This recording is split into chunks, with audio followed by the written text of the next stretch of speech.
Hello friends, இன்றைக்கி நம்ம பார்க்க போகிறது ஜாப்பனீஸ் அனிமி சீரீஸான எமனன்ஸ் இன் ஷேடோ சீசன் 1 எபிசோட் 1 தான் இன்னைக்குள்ள வீடியோவில் பார்க்க போகிறோம். ஆல்ரெடி வேறு சேனலில் போட்டிருக்காங்க அப்படின்னு நான் சொன்னாலுமே கூட ப்ரோ உங்கள் சேனலில் பார்த்த மாதிரி இல்லை, ஸோ ப்ளீஸ் திரும்ப போடுங்க அப்படின்னு சொல்லி நிறைய பேர் கேட்டதுனால தான் இந்த அனிமேவை நான் செலக்ட் பண்ணி போட்டிருக்கேன். அண்ட் 2022 என்னோட டாப் லெஜெண்டரி லிஸ்ட்டுக்குள்ளே போன அனிமே அப்படின்னா இது மட்டும்தான். ஆல்ரெடி நீங்கள் பார்த்துருந்தாலுமே கூட திரும்ப பார்க்குற லெவலுக்கு சூப்பராக தான் இருக்கும். என்னோட லெஜெண்டரி லிஸ்ட்லேயே இது என்னோட one of the most favourite அப்படின்னு சொல்லலாம். அந்த லெவலுக்கு சூப்பராக இருக்கும். சரி வாங்க நம்ம இன்னைக்குள்ள கதைக்குள்ள போகலாம். இன்றைக்கி நம்ம பார்க்க போகிறது எமினன்ஸ் இன் ஷேடோ சீசன் 1 எபிசோட் 1.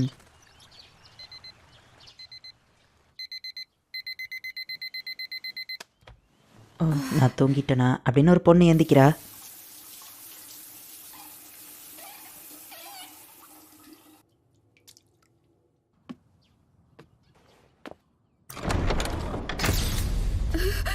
மேடம் என்னாச்சு, ஓகே தானே அப்படின்னு டிரைவர் கேட்கவும், இல்லை ஒன்றும் இல்லை அப்படின்னு வா கிளம்புறா. அவங்கள ஃபாலோ பண்ணுறதுக்கு பின்னாடி இன்னொரு காரம் நின்றுட்டு இருக்கு. அந்த பொண்ணு ஸ்கூலில் வந்து இறங்குறா. Hi good morning Nishina, good morning எப்படி இருக்க அப்படின்னு சொல்லி எல்லாரும் கேட்கலாங்க. அவ்வளோ குட் மார்னிங்னு சொல்கிறா.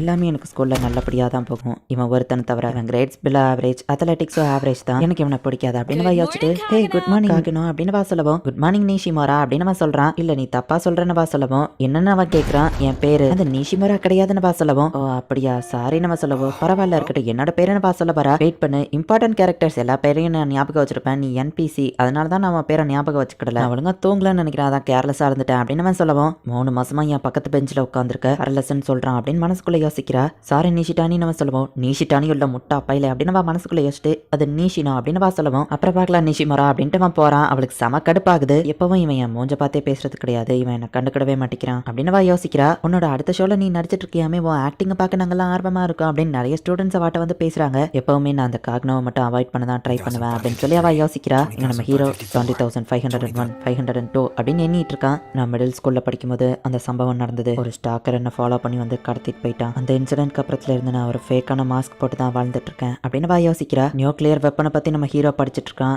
எனக்கு இன்னும் நிறைய பவர் வேணும் அப்படின்னு சொல்லி நம்ம ஹீரோ யோசிக்கிறான். ஃபெஸ்டிவல் சர்வே யாராச்சும் எடுக்கிறீங்களான்னு கேட்கவும் நீஷினா கை தோக்குறா. உனக்கு மேக்கப் கிளாஸ் இருக்குல்லான்னு டீச்சர் சொல்லவும், நீ எல்லா வேலையும் இழுத்து போட்டு செய்யற, உனக்கு ரொம்பவும் நல்ல மனுஷா, அதான் உன்னை எல்லாருக்கும் பிடிக்கும் மற்ற ஸ்டூடெண்ட் சொல்றாங்க. நீஷினா பக்கத்துல இருக்கிற பையன் நீ அந்த வேலையை எடுத்துக்கோன்னு சொல்லவும் நம்ம ஹீரோவும் சரின்னு சொல்றான். டீச்சரோட பெட்டா இருந்தேன், அப்பதான் அவங்களுக்கு பிடிக்கும். பாப்புலர் கேலா நடிச்சேன், அப்பதான் மற்றவங்களுக்கு என்ன பிடிக்கும். லைஃப்ல எப்படி நடிச்சுட்டே தான் இருக்கேன் அப்படின்னு சொல்லி அவ யோசிக்கிறா. அப்போ ஒரு பியானோ சவுண்ட் கேட்குது.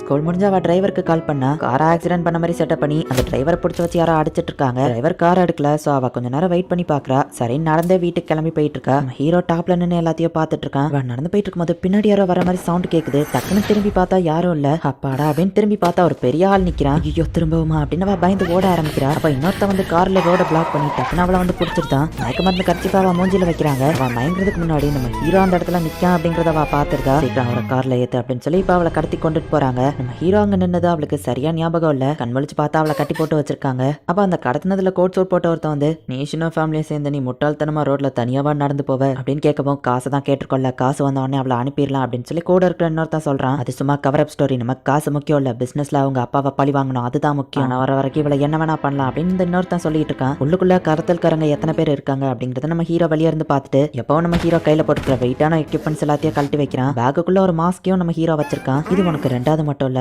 இதுக்கு முன்னாடி ஒரு ஸ்டாக்கர் ஒன்று கடத்திருக்கால, ஆனா அதை விட இந்த 2வது மட்டத்தை மறக்க முடியாததான் மாத்தி காட்டுறேன், அதுல அனுபவிச்சதை விட இதுல நீ பயங்கரமா அனுபவிப்ப அப்படின்னு நம்ம சொல்றான். மேல யாரோ நடந்து வர மாதிரி சவுண்ட் கேக்குது. என்னன்னு எல்லாரும் மேல பார்த்தா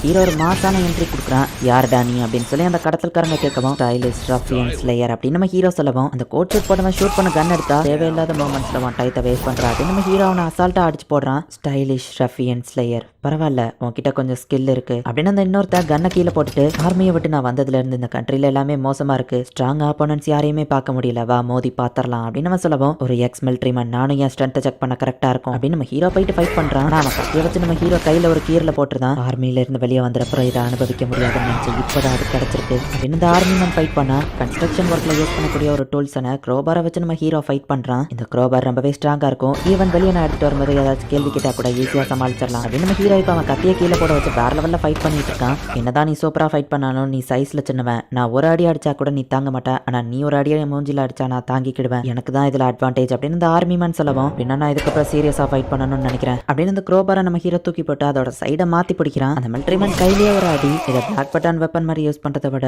இதோட ரியல் பொட்டன்ஷியலை யூஸ் பண்றது இப்படிதான் இருக்கு. சில பிரச்சனை பண்ற பைக்கர் கேங்ஸ் கூட நான் ஃபைட் பண்ணி இந்த விஷயத்தை கத்துக்கிட்டேன். நான் என்னதான் ஃபோர்ஸா அடிச்சாலும் அவங்க ஹெல்மெட் போட்டிருப்பாங்க, அது ரொம்பவும் ஸ்ட்ராங்கா இருக்கும். பட் தூரமா இப்படி பிடிச்சி அடிக்கும் போது இம்பாக்ட் அதை இன்னும் மேக்னிஃபை பண்ணும் அப்படின்னு நம்ம ஹீரோ சொல்லவும், அந்த பைக்கர் கேங்க அடிச்ச பிசர்கர் நீ தானே அப்படின்னு நம்ம கண் எடுக்கலாம் சொன்னா டக்கு நம்ம ஹீரோ அவனை அடிக்கிறான். இதை நான் டவுன் ஃபார்ம் மாதிரி யூஸ் பண்றதை விட இப்படி யூஸ் பண்ணாதான் இதோட இம்பாக்ட் அதிகமா இருக்கும் அப்படின்னு நம்ம ஹீரோ போட்டு அவனை அடி அடின்னு அடிக்கிறான்.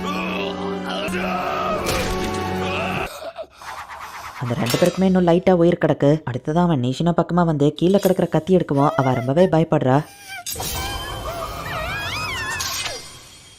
நெக்ஸ்ட் டைம் வீட்டுக்கு நடந்து போகும்போது ஜாக்கிரதையா போ அப்படின்னு நம்ம அங்கேருந்து காணாமல் போயிருந்தான். அவளும் தேடி பார்த்தா எந்த இடத்துலையும் அவனை காணும். இது பத்தாது, நான் இந்த மாதிரி ஃபைட் பண்ணா என்னால் எமினன்ஸின் ஷேடோவா ஆக முடியாது அப்படின்னு நம்ம ஹீரோ யோசிக்கிறான். நீஷினோ கால் பண்ணி அவங்க அப்பா அம்மா கிட்ட சொல்லி அவங்க போலீஸை வர வைக்கிறாங்க. அவங்க அப்பா இன்ஃப்ளூயன்ஸை யூஸ் பண்ணி இதை யாருக்கும் வெளியே தெரியாம பார்த்துக்கிடுறாங்க. ஸ்டைலிஷ் ரஃபியன் ஸ்லேயர் அவனோட ஐடென்டிட்டி பற்றியும் தெரியல அப்படின்னு சொல்லி அவள் வருத்தப்படுறா. அடுத்த நாள் வழக்கம் போல ஸ்கூலுக்கு போறா. எல்லாரும் குட் மார்னிங் சொல்றாங்க. குட் மார்னிங் ஆகணும் அப்படின்னு பா சொல்றா. நம்ம ஹீரோவும் குட் மார்னிங் நீஷினோ அப்படின்னு சொல்லவும், இத்தனை மட்டும் சொல்றது என் பேர் நீஷினோ கிடையாது. என்ன இவன் கரெக்டா பேர் சொல்லிட்டான். ஃபர்ஸ்ட் டைமா இவன் என் மூஞ்ச பார்த்தும் பேசுறான். இந்த காகனவும் என்ன மாதிரி மாஸ்க்கு பின்னாடி வாழ்றான்னு எனக்கு தோணுச்சு. ஆனா அதை இப்போ என்னால் கன்ஃபார்ம் பண்ண முடியல அப்படின்னு சொல்றா. லோக்கல் ஹை ஸ்கூல் ஸ்டூடெண்ட் மீனரோ காகனோ ட்ரக் மோதி ஸ்பாட்லயே இறந்து போயிட்டான் அப்படின்னு நியூஸ்ல சொல்றாங்க.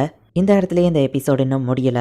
எல்லார் மாதிரியே நானும் சின்ன வயசுல அனிமேலாம் பார்த்து அதில் வர மாதிரி சூப்பர் ஹீரோ ஆகணும்னு நினச்சேன். ஆனால் மற்றவங்களுக்கும் எனக்கும் இருக்கிற வித்தியாசம் என்னன்னா, நான் ஸ்ட்ராங்காக மாறதுக்கான எல்லா ஸ்கில்ஸையும் கற்றுக்கிட்டேன். முடிஞ்ச லெவலுக்கு நான் ஸ்ட்ராங்காக மாற ட்ரை பண்ணேன். கொஞ்சம் வளர்ந்த அப்புறம் ஹீரோவாகணுங்கிற கனவை எல்லாரும் விட்டு கொடுத்துருவாங்க. ஆனால் நான் அந்த மாதிரி இல்லை. நான் ஹீரோவாகணுங்கிறதுக்காக இன்னும் எக்ஸ்ட்ராவாக ஒரு ஸ்டெப் எடுத்தேன். அந்த கோலை நோக்கியே தான் நான் எப்போவோ போயிட்டு இருந்தேன். பட் ரியாலிட்டியை நான் ஏற்றுக்கிட்டு தான் ஆகணும். என்னதான் நான் ஸ்ட்ராங்காக மாறினாலும் 1-2 பேர் அடிக்கலாம். ஆர்மடு கார்ட்ஸ் 10 பேர் என்ன சுத்து போட்டா என் கதை முடிஞ்சுது. மேபி வேர்ல்டோட பெஸ்ட் மார்ஷல் ஆர்ட்ஸ் மேனாக இருந்தால் நான் அவங்கள தோக்கடிக்கலாம். ஆனால் அதுக்கப்புறம் என்ன பண்ணுறது? ஒரு நியூக்ளியர் வெப்பன் எங்கள் மேலே வந்து விழுந்தா என்னால் அதை தடுக்க முடியாது. நான் வேப்பரைஸ் ஆக தான் செய்வேன். நான் என்னதான் ஸ்ட்ராங்காக என் மசில்ஸ் எல்லாம் டெவலப் பண்ணி வச்சிருந்தாலும் ஹியூமன் பீயிங்கோட லிமிடேஷன் அவ்வளோதான். அந்த லிமிட்ஸ் நான் கடந்து வரணும்னு நினச்சேன். எவாப்ரேட் ஆகாத ஒரு ஹியூமனாக நான் இருக்கணும்னு நினச்சேன். விட்டு கொடுக்குறதுங்கிறது என் ஆப்ஷன்லேயே கிடையாது அப்படின்னு நம்ம ஹீரோ இப்போ வேற இடத்துல இருக்கிறான்.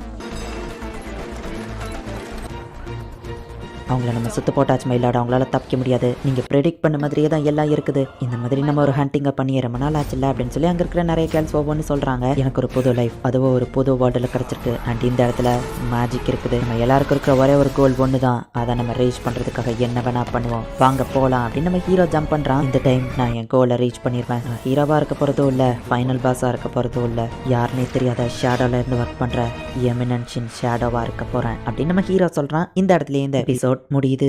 இந்த அனிமேல வர ஹீரோ மாதிரியே நிறைய பேர் சின்ன வயசுல ஹீரோவா இருக்கணும்னு ஆசைப்பட்டிருப்பீங்க. பட் சில பேர் அந்த ட்ரீம் ரியாலிட்டியில பாசிபிள் இல்லைன்னு விட்டு கொடுத்துருக்கலாம். பட் அனிமே பார்க்குற முக்கால்வாசி பேர் அந்த ரியாலிட்டியை ஏற்றுக்கிடாம இன்னும் ஸ்டில் ஹீரோவாகணும்னு ட்ரை பண்ணிட்டு இருப்பீங்க.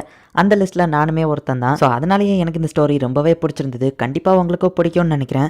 போக போக இன்னும் வேற லெவலில் சூப்பராக போகும். ஸோ மிஸ் பண்ணாமல் பார்த்து என்ஜாய் பண்ணுங்க. அண்ட் உங்களுக்கு இந்த வீடியோ பிடிச்சிருந்தது அப்படின்னா லைக் பண்ணிட்டு அப்படி மறக்காம நம்ம சேனலை சப்ஸ்கிரைப் பண்ணிருங்க. தேங்க்யூ ஃபார் வாட்சிங். Bye guys. நெக்ஸ்ட் எபிசோட்ல மீட் பண்ணலாம்.